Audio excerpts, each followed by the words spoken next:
Did you know that 26% of pregnancies end in abortion? That is 26% of the world's population gone. Jeremiah 1:5 states, "Before I formed thee in the belly I knew thee, and before thou camest forth out of the womb I sanctified thee." This verse basically states that before the person is actually born and has taken their first breath, that they have a purpose and God knows what they want for that person's life. A common pro-choice argument, however, is that a human is not in fact alive until they have taken their first breath. Obviously, that verse states that is not so. Abortion also has plenty of its risks, such as bleeding, infection, and damage to the organs, and plenty of post-abortion side effects, which we will get to later. There are various abortion procedures, such as the suction method. According to abortiontv.com, the abortionist first paralyzes the cervix and then enters a hollow plastic tube with a knife-like tip into the uterus. The tube is connected to a pump with suction force 29 times more powerful than a home vacuum cleaner. This procedure tears the baby's body to pieces.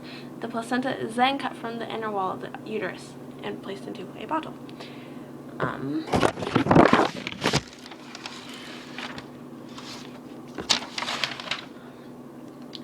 Other versions of procedures for abortion is the partial birth abortion. This procedure is used for advanced abortion or advanced pregnancies. The cervix is dilated to allow the passage of a ring's forceps. A foot or lower leg is located and pulled into the vagina. The baby is extracted in a breech fashion until the head is just inside the cervix. So basically, a baby's whole entire body is hanging out of the woman's lower area with the face just inside. And the baby's wiggling around and doing its thing and obviously not taking its first breath. Get it? Anyways, the baby's legs hang outside of the woman's body, like I just said. With the baby's face down, scissors are plunged into the head at the nape of the neck and spread open to enlarge the wound. A suction tip is inserted and the baby's brain is removed. The skull collapses and the baby is delivered. How inhumane does that sound? The baby was moving, the baby was alive, obviously, because he was kicking around, doing those little baby things, and then you remove his brain. That just seems so cruel to me.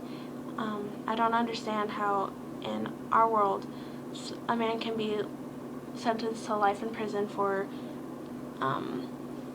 assaulting a woman and causing her unborn baby to die or hurting her. He can get years in prison to life, depending on how bad the damage is, yet there are plenty of doctors that are killing innocent babies every day. Tons of babies. There's like 3,315 abortions performed daily. That's so many abortions. So many. Anyways, there's a lot of post-abortion side effects, like depressions, thoughts of suicide, sadness, deterioration of your self-esteem, like beating yourself up because you're a horrible person and you just took a life, which is a little bit understandable. Thoughts of suicide, you won't be able to sleep at night, plenty of things.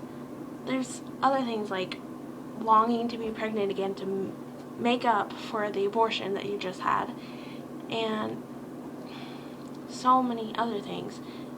A lot of women that have had abortions develop eating disorders, alcohol and drug abuse, so many other things. It does not just affect the baby that you just got rid of.